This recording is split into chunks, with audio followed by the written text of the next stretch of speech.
오늘 하나님의 말씀은 창세기 43장 15절에서 34절까지입니다. 창세기 43장 15절부터 34절입니다. 제가 하나님의 말씀을 받들어 읽겠습니다. 그 형제들이 예물을 마련하고 갑절의 돈을 자기들의 손에 가지고 베냐민을 데리고 애굽에 내려가서 요셉 앞에 서니라. 요셉은 베냐민이 그들과 함께 있음을 보고 자기의 청지기에게 이르되 이 사람들을 집으로 인도해 드리고 짐승을 잡고 준비하라. 이 사람들이 정오에 나와 함께 먹을 것이니라. 청지기가 요셉의 명대로 하여 그 사람들을 요셉의 집으로 인도하니 그 사람들이 요셉의 집으로 인도됨에 두려워하여 이르되 전번에 우리 자루에 들어있던 돈의 일로 우리가 끌려드는도다.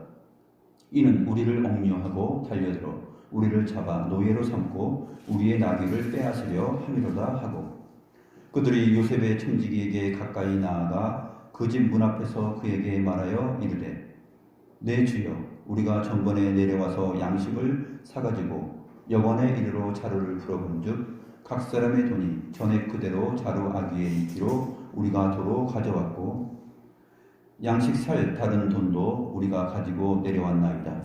우리의 돈을 우리 자루에 넣은 자는 누구인지 우리가 알지 못하나이다.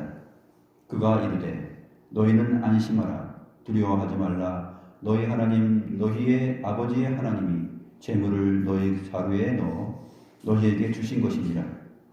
너희 돈은 내가 이미 받았느니라 하고 시므온을 그들에게로 이끌어내고 그들을 요셉의 집으로 인도하고 물을 주어 발을 씻게 하며 그들의 나귀에게 먹이를 주더라.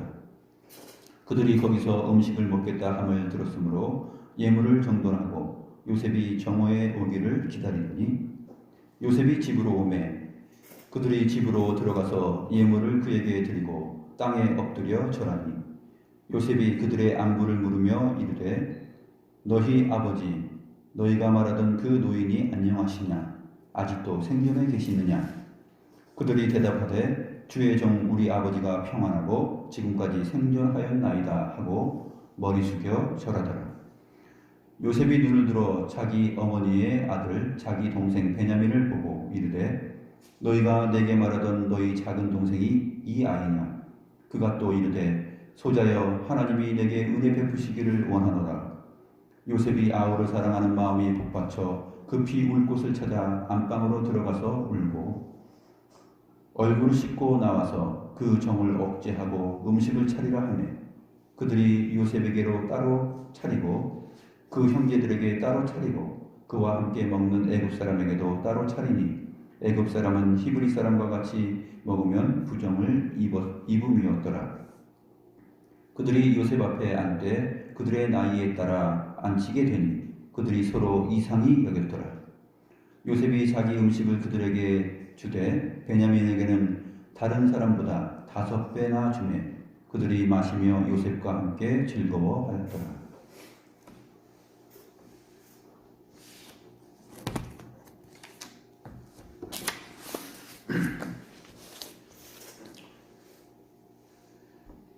오늘 본문의 내용은 이스라엘 땅 가나안 땅에도 기근이 든 지 이제 2년째 되어가는 시기입니다. 그래서 43장 1절을 보게 되면 그 땅에 기근이 극심하였다라고 시작하고 있습니다. 애굽에서 가져온 곡식들을 이제 거의 다 먹었어요. 거의 다 먹어서 이제 양식이 다 떨어져 갈 때에 야곱이 그 아들들에게 말합니다. 이제 양식을 사와야 되지 않겠냐 하면서 애굽으로 다시 내려가서 양식을 조금 사오라 이렇게 말합니다. 그때 유다가 말을 하죠. 이제 3절부터 11절까지 보게 되면은 주로 유다와 야곱의 대화입니다. 유다와 야곱의 대화가 이제 전반부에 계속 나타나게 되죠. 유다가 이제 설명을 합니다.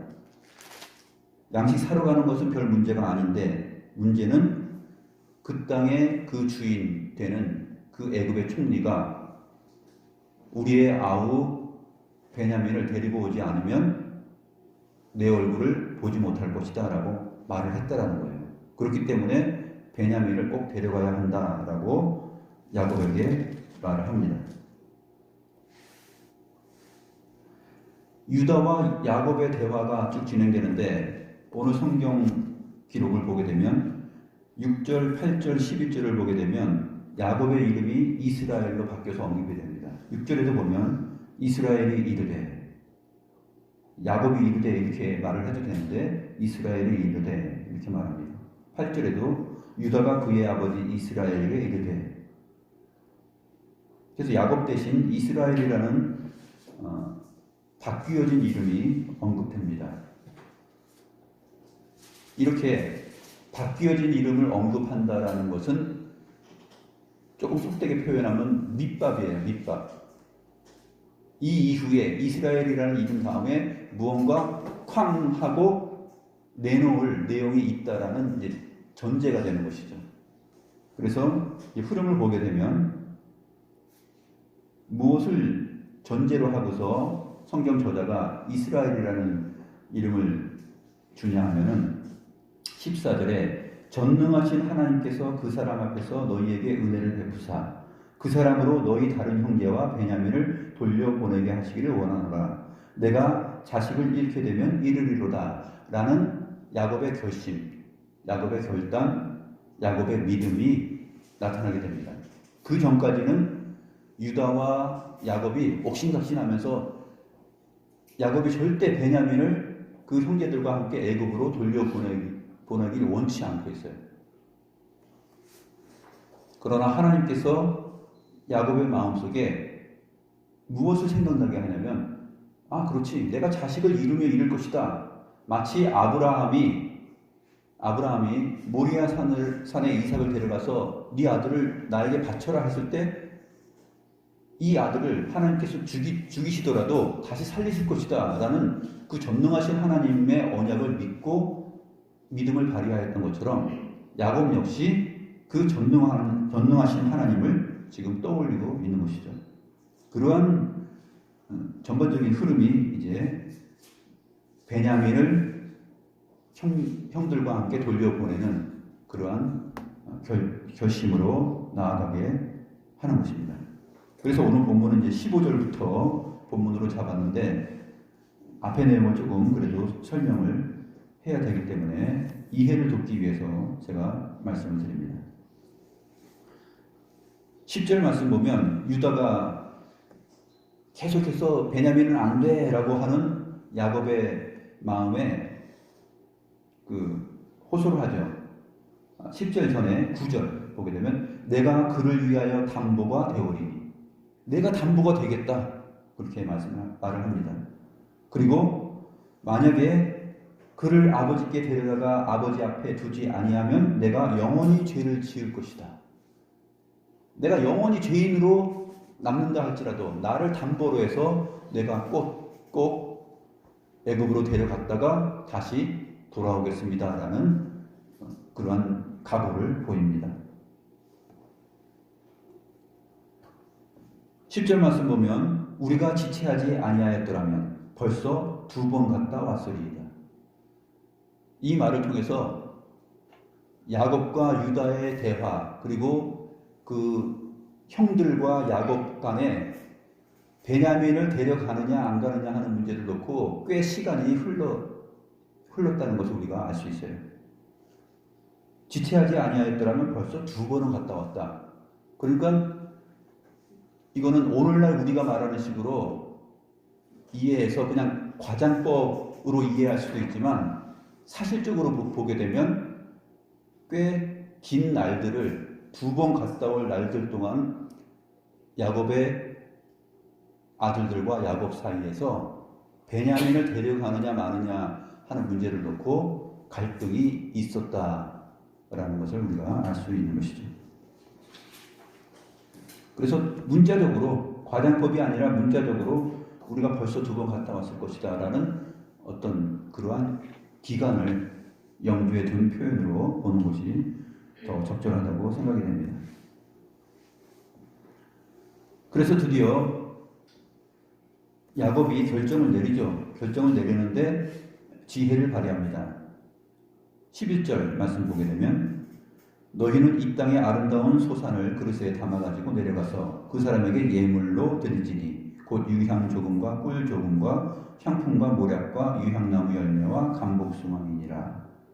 그래서 최대한 기근이 극심한데 굶어 죽을 상황인데 최대한 그 사람의 호의를 살 수 있는 예물을 준비해서 가라고 내려보냅니다.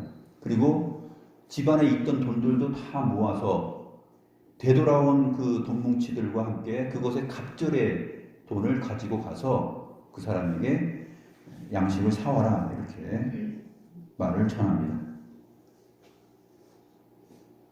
제일 중요한 표현이 이제 14절인데 전능하신 하나님께서 그 사람 앞에서 너희에게 은혜를 베푸사 그 사람으로 너희 다른 형제와 너희 다른 형제 누구죠? 옥에 갇혀있는 시므온이에요. 시므온. 그 시므온과 베냐민을 돌려보내게 하시기를 원하노라. 내가 자식을 잃게 되면 이르리로다. 그래서 이 전능하신 하나님에 대한 표현이 사실 아브라함 99세 때 하나님께서 나타나셔서 나는 전능하신 하나님이다 라고 말하는 내용이 창세기 17장에 나오게 됩니다. 17장 1절부터 7절 말씀을 제가 읽어드리겠습니다. 아브라함이 99세 때에 여호와께서 아브라함에게 나타나서 그에게 이르시되 나는 전능한 하나님이라 너는 내 앞에서 행하여 완전하라.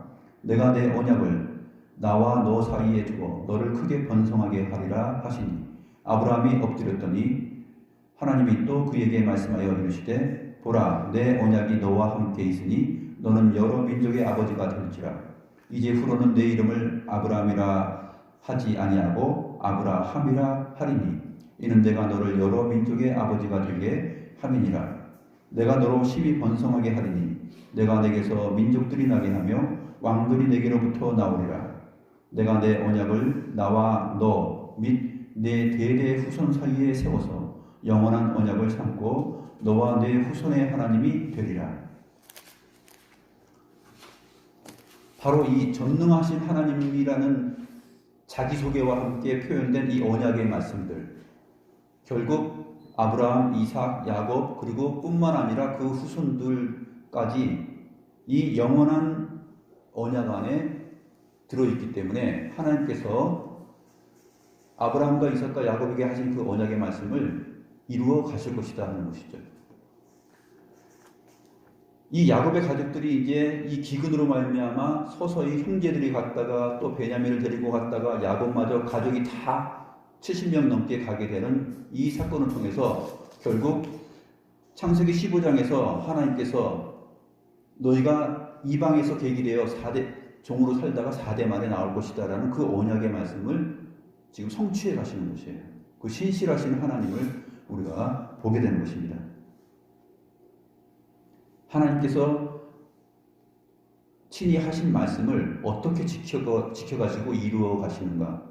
또 그 언약의 내용 안에는 궁극적으로 바로 그 씨에 대한 언약이 담겨 있는데 그 씨는 여럿을 가리켜 말한 것이 아니라 그리스도를 말한 것이다 라고 말씀하시므로 그리스도 안에서 이루어지는 그 이스라엘 교회의 운명 그것에 대하여서 하나님께서 언약하신 것이고 영원히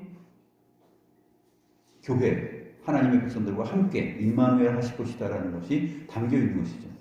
그래서 야곱에게도 베델에서 나타나셔서 내가 너를 이 일을 다 이룰 때까지 너를 떠나지 않을 것이다 라는 그러한 말씀을 야곱에게도 하신 것이죠. 그래서 야곱이 베냐민을 보내면 죽을까봐 이제 불안해하고 그러한 마음이 인간적으로 있었지만 하나님께서 그 마음을 다스려 주시니까 서서히 이제 아브라함에게 말씀하시고 이삭에게 말씀하셨던 또 자기에게 언약하셨던 그 전능하신 하나님을 생각하는 거예요. 그 모습을 우리가 그 결단을 14절까지 내용에서 보고 이제 오늘 본문이 계속 이어져 나가는 것입니다.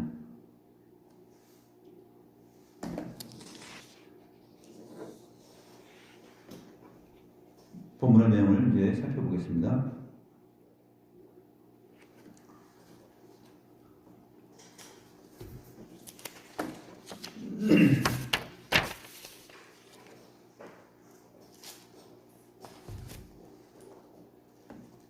(16절) 말씀 보시면, 요셉은 베냐민이 그들과 함께 있음을 보고 자기 청지기에게 이르되, 이제 애굽 땅에 왔어요. 애굽 땅에 와서 베냐민과 함께 형제들이 이제 다 요셉 앞에 나타났습니다. 그래서 요셉이 자기 청지기에게 말합니다. 그 사람들을 내 집으로 인도해서 또 짐승을 잡고 정오쯤에 나와 함께 먹을 수 있도록 준비하라. 그러니까 청지기가 요셉의 명령대로 준비를 합니다. 그리고 형제들을 다 요셉의 집으로 인도합니다. 근데 형제들 마음속에는, 그 형들 마음속에는 어때요? 두려움이 있는 곳이에요. 계속해서 우리를 왜 자기 집으로 오라고 할까? 하면서 계속 자기들 마음속에 있는 그 두려움이 있습니다. 돈뭉치 사건도 있고 아직 그것이 해결되지 않았잖아요. 그 사건을 캐물으면서 취조하면서 우리를 진실하지 않은 사람, 정직하지 않은 사람으로 또 정탐꾼으로 몰아서 우리를 해하려고 하려나 보다 하고 긴장하고 있습니다. 그래서 집에 다 갔을 때 그들이 요셉의 청지기에게 말합니다. 가까이 가서 말을 하죠. 19절에 보니까 20절, 내 주여, 우리가 전번에 내려와서 양식을 사가지고, 이제 도둑이 제발 저리는 것처럼 이제 계속 긴장하고 있다가 자기들이 입을 열어서 먼저 말합니다. 21절 말씀, 여관에 이르러 자루를 풀어본즉 각 사람의 돈이 전에 그대로 자루아기에 있기로 우리가 도로 가져왔고, 전에 그대로라는 말은 이제 좀 의역된 건데 직역을 하면 이렇습니다. 그곳의 무게대로예요. 그곳의 무게대로. 풀어본즉 각 사람의 돈이 그 무게대로 자루아기에 있었다. 그래서 우리가 도로 가져왔습니다. 이렇게 말합니다. 이 21절 내용이 좀 이상하지 않아요? 여관에 이르러서 자루를 풀어본즉 각 사람의 돈이 전에 그대로 다 자루아기에 있었습니까? 그렇지 않았죠. 42장 28절과 35절 보게 되면 그렇지 않습니다. 42장 28절에서 먼저 한 사람이 자루를 풀었을 때 그때 자루아기에 그 돈뭉치가 있었습니다. 그리고 나머지 형제들의 돈뭉치는 나중에 35절에 가서 각기 자루를 쏟고 보니까 돈뭉치들이 그 속에서 나왔다 하고 기록하고 있죠. 이 21절 부분은 요셉의 청지기 앞에서 말하는 형들이 지금 굉장히 당황한 거예요. 굉장히 당황하고 두려움이 떨리기 때문에 사실은 자초지종을 정확하게 말하지 못하고 하나로 생각해가지고 이렇게 말을 한 것입니다.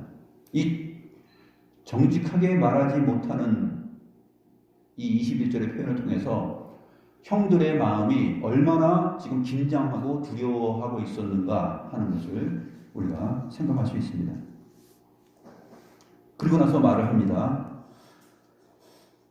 우리의 돈을 우리 자루에 넣은 자는 누구인지 우리가 알지 못합니다. 알지 못하죠, 당연히. 그런데 누가 넣었을까요? 누가 넣었을 것 같아요? 청지기는 이 돈을 누가 넣었는지 알죠. 왜냐하면 자기와 함께한 사람들이 넣었어요. 요셉의 명을 받아서 자기와 함께한 사람들이 넣었습니다. 이 추론의 가능성이 44장 1절 2절에서 보면 나타나는데 미리 한번 보시죠. 44장 1절 2절 보게 되면 요셉이 그의 집 청지기에게 명하여 이르되 양식을 각자의 자루에 운반할 수 있을 만큼 채우고 각자의 돈을 그 자루에 넣고 또 내 잔 곧 은잔을 그 청년의 자루아기에 넣고 그 양식값 돈도 함께 넣으라 하매 그가 요셉의 명령대로 하고, 이 명령대로 하는 것은 지금 청지기가 다 하는 거예요. 요셉의 이 청지기는 요셉 바로 밑에 있는 그 청지기들 중에서 종들 중에서 그 총무 정도 최고의 그 청지기가 되는 것이죠. 그 사람에게 지금 하다를 하고 있는 것입니다. 44장 2절 말씀에 내 잔, 곧 은잔을 그 청년의 자루아기에 넣어라. 한 형제 중에 한 사람에게 또 그 잔을 넣죠. 그런 것처럼 앞에서도 자루아기에 돈뭉치를 넣게 된 것도 한 사람에게 넣은 것은 요셉의 그 생각이었고 지혜였고 진행이었다 하는 것을 우리가 이 44장 1절 2절을 보면서 알 수 있습니다. 청지기가 자기 혼자 넣은 것이 아니라 자기 수하에 또 있는 함께하는 사람들과 함께 넣었습니다. 그 증거가 어디 있냐면 25절에 있어요. 42장 25절 한번 보죠. 42장 25절을 보게 되면 명하여 곡물을 그 그릇에 채우게 하고 각 사람의 돈은 그의 자루에 도로 넣게 하고 또 길 양식을 그들에게 주게 하니 그대로 행하였더라. 여긴 청지기도 안 나와 있어요. 청지기도 안 나와 있지만 단어가 안 나와 있지만 44장 1절 2절을 통해서 우리가 요셉이 청지기에게 명하였다 하는 것을 우리가 생각할 수 있습니다. 42장 25절에 명하여라는 부분은 정확히 하면 요셉이 명하였다입니다. 그리고 바로 이어서 나오는 표현은 뭐냐면 그러자 그들이 채웠다예요. 요셉이 명하였다. 그러자 그들이 채웠다. 여러 사람이 채운 거예요. 여러 사람이 채웠습니다. 오늘 본문을 보게 되면 형들이 이 청지기에게 말할 때 우리의 돈을 우리 자루에 넣은 자는 누구인지 우리가 알지 못하나이다 했는데 42장 25절에서는 그들이 넣었다예요. 그들은 누구인가? 그들은 누구인가? 청지기와 함께한 사람들이죠.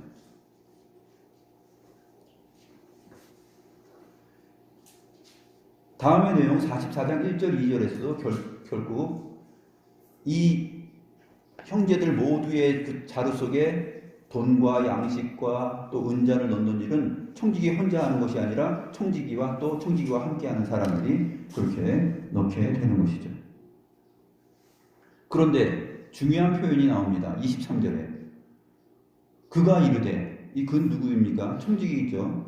청지기가 이르되 너희는 안심하라. 두려워하지 말라.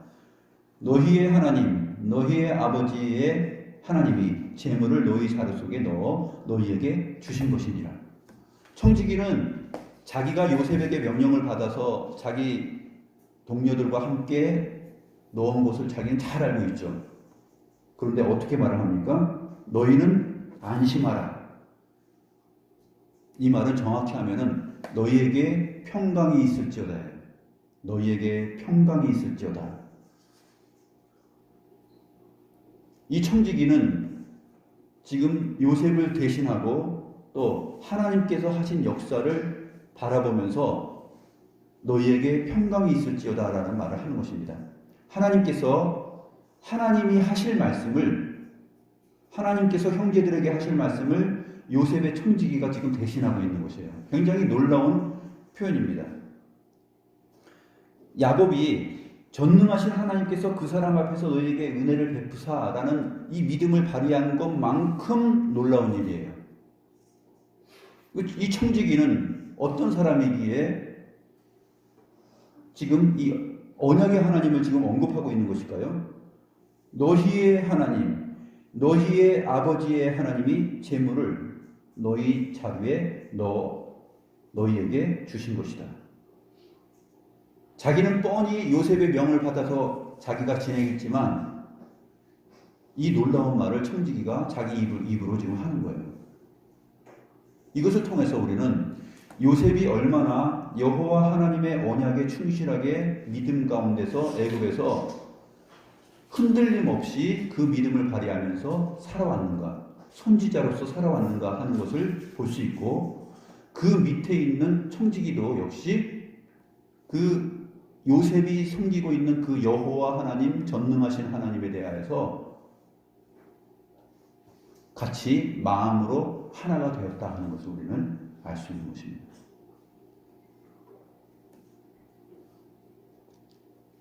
샬롬 라켐, 너희에게 평강이 있을지어다. 이 말은 사실 두렵고 떨리고 죽을 상황 속에서 평강을 주시는 하나님의 음성이요 메시지예요. 너희들이 이제 두려워 떨지 마. 너희는 평강을 가져라. 이렇게 하나님께서 요셉의 청지기의 입을 열어서 하나님의 마음을 전달하고 있는 것이죠. 사사기 내용을 한번 보면은 사사기 6장 22절에서 24절을 보면 이스라엘 백성들이 미디안 사람으로부터 괴롭힘을 당하다가 구원자가 이제 나타나지 않아요. 괴롭힘을 오랫동안 당하고 있는데 하나님께서 기드온을 용사로 선택합니다. 그래가지고 하나님께서 징표를 보이면서 미디안 사람들을 손에서 기드온을 사용해서 두려워하지 말라. 하나님께서 너희의 구원자가 되신다 하는 것을 말하는 내용에서 이 부분이 나옵니다. 사사기 6장 22절부터 24절을 보게 되면 기드온이 그가 여호와의 사자인 줄을 알고 이르되 슬프도소이다. 주 여호와여, 내가 여호와의 사자를 대면하여 보았나이다 하니 여호와께서 그에게 이르시되 너는 안심하라. 너는 안심하라. 이 샬롬 라켐이에요. 너는 평강할지어다. 그 얘기입니다. 또 두려워하지 말라. 오늘 본문처럼 나오죠. 너는 안심하라. 두려워하지 말라.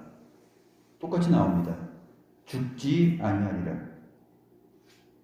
너희가 요셉 앞에서 죽지 않는다 하는 그러한 동일한 흐름입니다.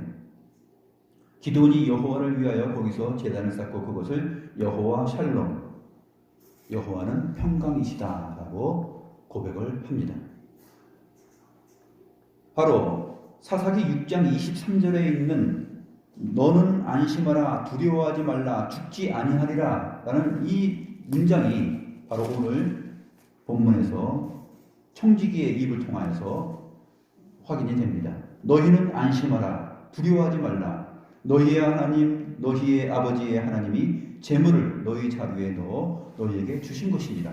하나님께서 하신 것이다. 그것은 분명히 청지기는 자기가 한 것을 알고 있는데 내가 했어 그러지 않고 하나님이 하셨다. 근데 하나님은 어떤 하나님이냐? 너희의 하나님이시면서 너희의 아버지의 하나님이에요. 언약의 하나님입니다. 바로 전능하신 하나님께서 그렇게 하신 것입니다. 너희의 돈은 내가 이미 받았다. 너희의 돈은 자기가 받았다라고 말을 하죠.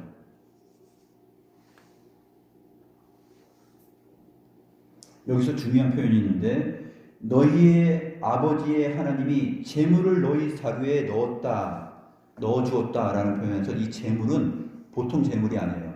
숨겨진 보물이라는 뜻이에요. 너희의 아버지의 하나님이 숨겨진 보물을 너희 자루에 넣어주셨다. 하나님만이 갖고 계시는 그 은혜롭고 신비한 감추어져 있는 숨겨져 있는 보물을 너희에게 주었다라고 말합니다. 이 재물이라는 그 히브리어 단어가 마트몬이라는 단어인데 이 마트몬이라는 단어가 다른 구약 성경에서 어떻게 직접적으로 표현되어 있는지 우리가 한번 보겠습니다. 욥기 3장 21절에 보게 되면 욥기 3장 21절에 보게 되면 이렇게 되어 있어요. 이러한 자는 죽기를 바라도 오지 아니하니 땅을 파고 숨긴 보배를 찾음보다 죽음을 구하는 것을 더하다가 욥이 하는 말이에요. 친구들에게 하는 말인데 땅을 파고 숨긴 보배, 이 숨겨진 보배예요. 숨겨진 보물. 이게 마트몬입니다. 근데 이제 여기 오늘 본문에서는 너희의 아버지의 하나님이 재물을 이렇게 했는데 여기는 직접적으로 잘 표현해서 숨겨진 보물을 하나님만이 하실 수 있는 갖고 계시는 그 보물을 그 은혜로운 하나님의 은혜가 담겨져 있는 그 숨겨진 그 돈뭉치예요. 그것은 너희들이 가져온 한낱, 너희들이 준비한 그 돈뭉치가 아니라 그 되돌아온 돈뭉치는 하나님이 너희에게 넣어주신 것인데, 그 돈뭉치의 성격과 그 정체성은 무엇이냐면 하나님이 너희에게 베푸시는 은혜로서 너희가 아직 알지 못한다 그랬지? 알지 못하는 것이니까 너희에게는 숨겨져 있는, 가려져 있는 그러한 보물이야. 숨겨진 보배야. 바로 숨어서 일하고 계시는 하나님의 섭리인 것이죠. 되돌아온 돈뭉치가 말하고 그 본문이 우리에게 주는 의미는 바로 그것이에요. 보이지 아니하시는, 이들의 눈에는, 육안으로는 보이지 아니하시는, 숨어 계시는 그 감추어져 있는 하나님의 그 섭리와 은혜와 사랑, 그것이 되돌아온 돈뭉치로 나타난 것이죠. 성경은 그것을 말하는 것입니다.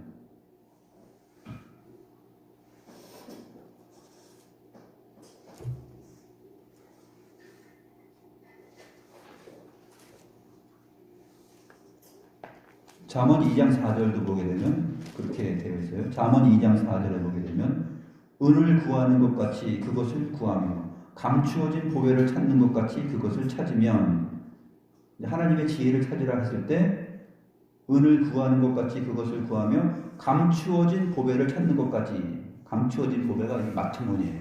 오늘 본문에 재물로 번역된 거.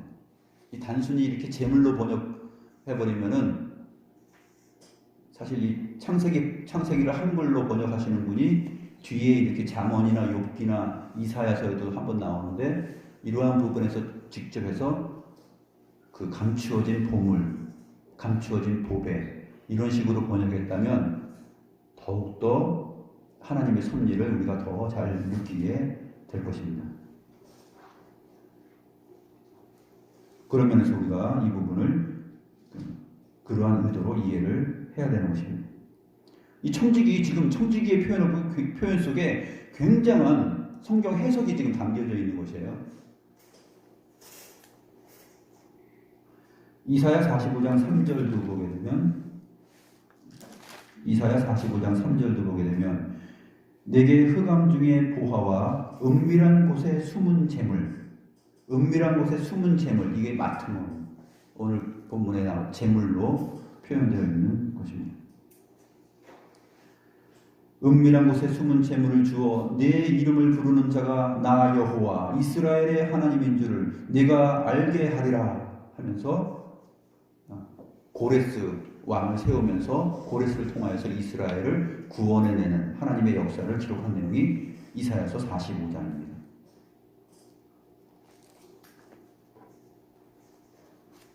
동일하게 오늘 본문 23절은 그래서 너희에게 평강이 있을지어다. 이 말은 신약 성경에서 제자들이 바다 가운데서 그 폭풍을 통하여서 생명을 잃을까봐 떨고 있을 때 예수님께서 나타나셔서 뭐라고 하죠? 내니 안심하라. 이렇게 말하는 거하고 똑같은 것이에요. 너희 죽지 않는다. 안심하라. 이렇게 말하는 것과 비슷한 분위기입니다.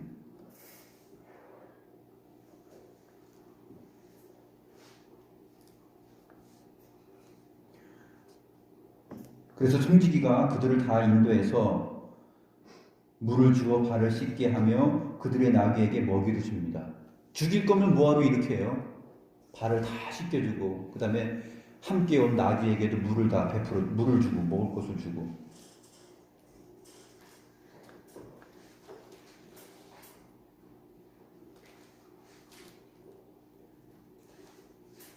그래서 이제 형제들이 안심을 하고 예물을 정돈하고 가져온 예물이죠. 이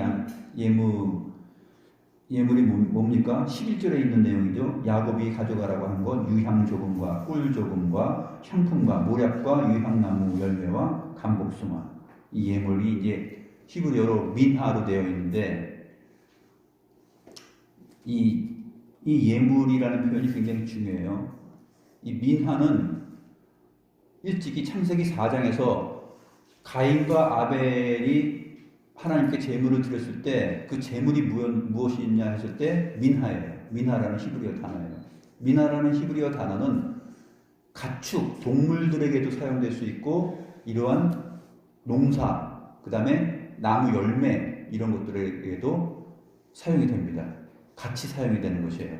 그래서 아벨이 하나님께 드린 것은 피의 제사다. 그렇기 때문에 아벨을 받았다. 이렇게 해석하는 것은 조금 많이 나간 것입니다. 정상적으로 하나님 앞에 가인과 아벨이 자기의 소산을 감사의 마음으로 가지고 나왔을 때 하나님께서 아벨을 받고 가인을 받지 않았죠. 아벨과 아벨의 예물은 받았고 가인과 가인의 예물은 받지 않은 것입니다. 그래서 창세기 4장에서 제사라고 제물이라고 표현하는 것보다 오늘 본문처럼 예물로 표현하는 것이 좀 오해를 낳지 않게 하는 좋은 부분입니다. 지금 야곱이 그 형제들에게 유향, 그 다음에 꿀, 모략, 향품, 유향나무 열매, 감복숭아 이러한 것을 드렸을 때 예물이라고 민하라는 단어를 썼어요.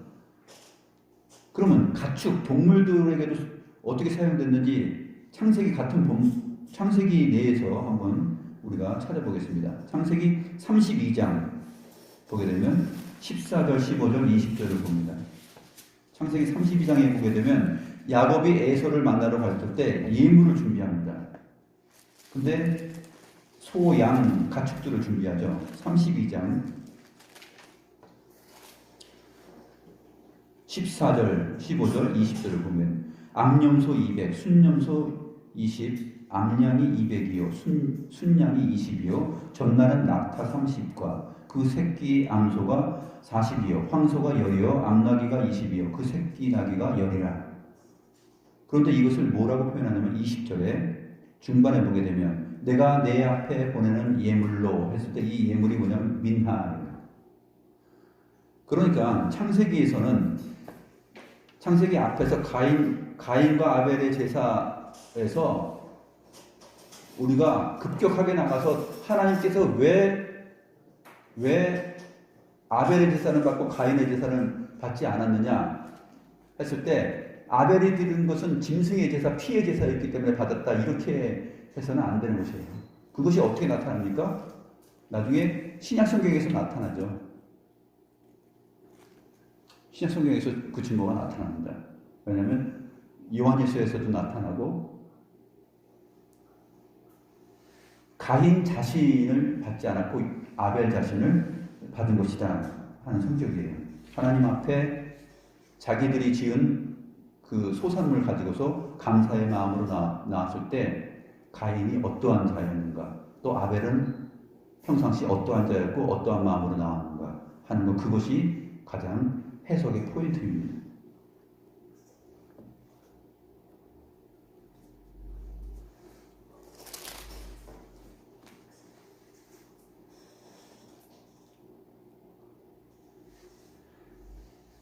드디어 요셉이 자기 집으로 왔습니다. 그리고 그러자 그들이 집으로 들어가서 예물을 그에게 드리고 땅에 엎드려 절을 합니다. 베냐민까지 절을 하죠. 그러니까 요셉이 안부를 또 묻습니다. 너희가 말하던 그 노인이 안녕하시냐? 아직도 생존해 계시느냐? 이러한 요셉의 말을 보게 되면은 형제들이 좀 감을 잡아야 돼요. 이분 굉장히 독특한 분이다. 왜 우리 집안 내력을 아버지께서 평안하시냐, 살아계시냐, 이런 것을 왜 구체적으로 묻고 내 아우는 정말 살아있느냐, 잘 있느냐, 이런 것을 왜 자꾸 물을까? 형제들이 눈치가 좀 있어야 되는데 전혀 자기들 앞에 있는 이 애굽의 총리가 요셉이라는 것을 생각하지 못하고 있는 것이죠. 28절에 그들이 또 말합니다. 주의 종 우리 아버지가 평안하고 지금까지 생존하였나이다 하고 머리 숙여 절합니다. 이것은 무엇이죠? 창세기 37장 9절 야곱이 꿈을 꾼 얘기를 형제들에게 했을 때 11별이 절하였도다 라는 것이 지금 여기서 성취가 되는 것이죠. 이제 나머지 요셉 말고 11형제가 다 지금 요셉 앞에 섰죠. 시므온을 감옥에서 내보냈고 그 다음에 베냐민 데려왔어요. 그래서 11형제가 됐습니다. 11형제가 다 요셉 앞에서 절을 합니다. 요셉이 꾼 꿈, 하나님께서 보여주신 것이 지금 여기서 애굽 땅에서 성취가 되고 있다 하는 것입니다. 요셉이 자기 동생을 보니까 전혀 못 알아보지만 자기 동생을 보고서 너무 감격을 하죠. 베냐민하고 요셉의 나이 차이는 15년 차이가 나요. 그러니까 요셉이 17살 때 형들에게 꿈 얘기를 하고 했을 때 그때 베냐민의 나이는 2살이에요. 2살. 이 앞부분의 내용들 라헬 죽고 한 내용들 그 시기를 따져보면은 베냐민의 나이는 2살이고 요셉의 나이는 그때 17살이었어요. 지금 이제 22년이 흘렀어요. 헤어진 뒤로 22년이 흘렀기 때문에 요셉 같은 경우에는 지금 39살이죠. 17에서 22년이니까 39살입니다. 베냐민은 지금 몇 살 됐어요? 24세. 24살의 청년이 되어서 2살 배기가 24살의 청년이 되어서 요셉 앞에 나타난 것입니다. 그래서 말을 합니다. 소자여 하나님이 내게 은혜 베푸시기를 원하노라 하면서 요셉이 자기 아우 베냐민을 사랑하는 마음이 복받쳐서 급히 울 곳을 찾아서 안방으로 들어갑니다. 자기 침실로 들어가서 울고 얼굴을 씻고 나와서 그 정을 억제하고 이제 음식을 차리라 하니까 음식을 차리죠. 그런데 요셉이 다들 좌석 그 배석을 갖다가 미리 다 생각해 뒀어요. 그래가지고 그 형제들의 나이 순서대로 다 앉게 합니다. 나이 순서대로. 그래서 형제들이 이상하다. 이분이 어떻게 마치 우리의 나이를 다 아는 것처럼 11명의 순서를 다 아는 것처럼 이렇게 하시지 하면서 자기들이 굉장히 지금 이상한 거예요.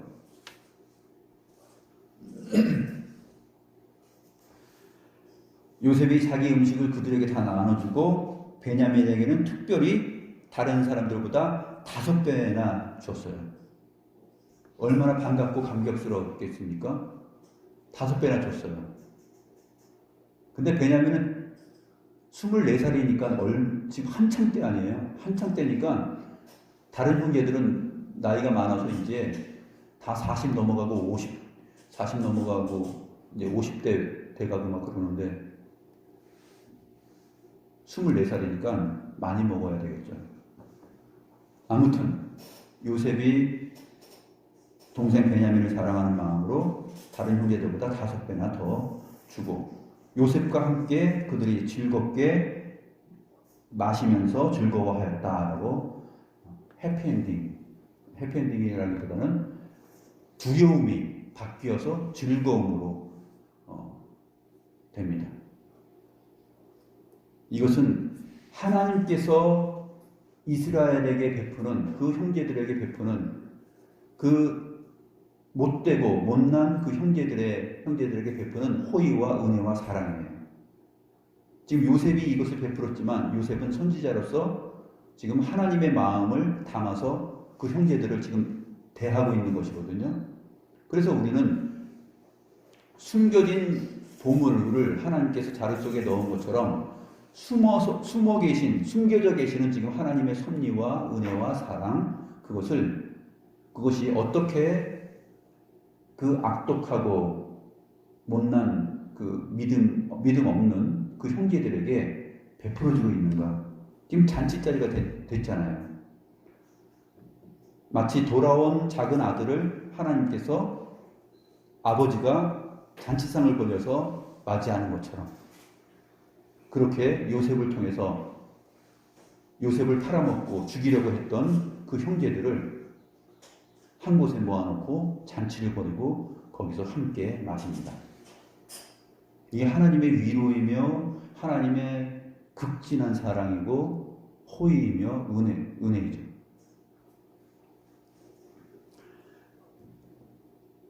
사실 우리가 이 말씀을 통해서 알 수 있는 것은 우리가 하나님 나라에 도달하게 되면 이 형제들의 모습은 우리 일반 신앙인들의 삶과 모습과도 같아요.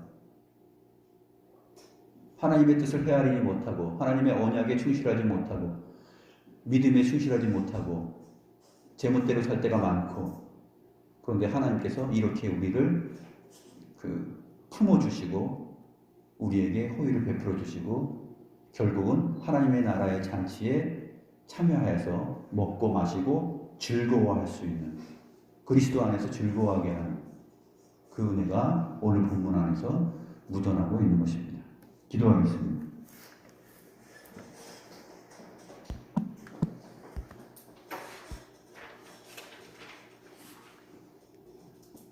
하나님께서 자기 백성을 사랑하시는 그 은혜와 사랑과 호의가 얼마나 크고 얼마나 깊고 측량할 수 없는 것인지 오늘 본문을 통해서 우리가 주님의 모습을 바라봅니다.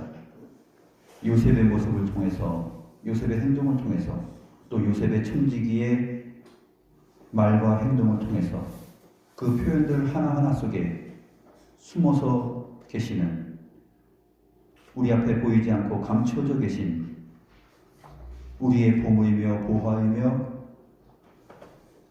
지혜이신 그 하나님의 지혜가, 하나님의 섭리가, 하나님의 통치가 어떻게 우리 가운데 임하고 역사하며 우리의 생을 이끌어가는지 그 내용들을 이 본문을 통해서 생각해 봅니다. 하나님 아버지, 더욱더 그러한 놀라운 하나님의 사랑과 통치와 섭리와 은혜를 주의 말씀을 통해서 날마다 깨달아가는 저희 모두가 되게 하여 주시옵소서.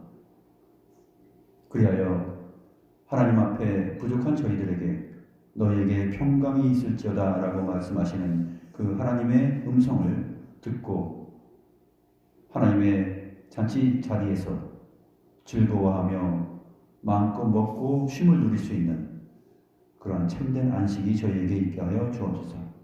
하나님께서 이 거룩한 주일 저희들을 한 자리에 모아 놓으시고 마치 그 형제들에게 음식을 베풀어 주시듯이 우리에게 필요한 영혼의 양식을 이렇게 베풀어 주셔서 하나님의 나라의 잔치에 참여하게 하셨나이다. 이 큰 은혜와 감사를 감격스럽게 생각하며 깨달아가는 저희 모두가 되게 하여 주옵소서. 하나님께 감사함을 드렸고 은혜가 충만하신 우리 구주 예수 그리스도의 이름으로 기도드립니다.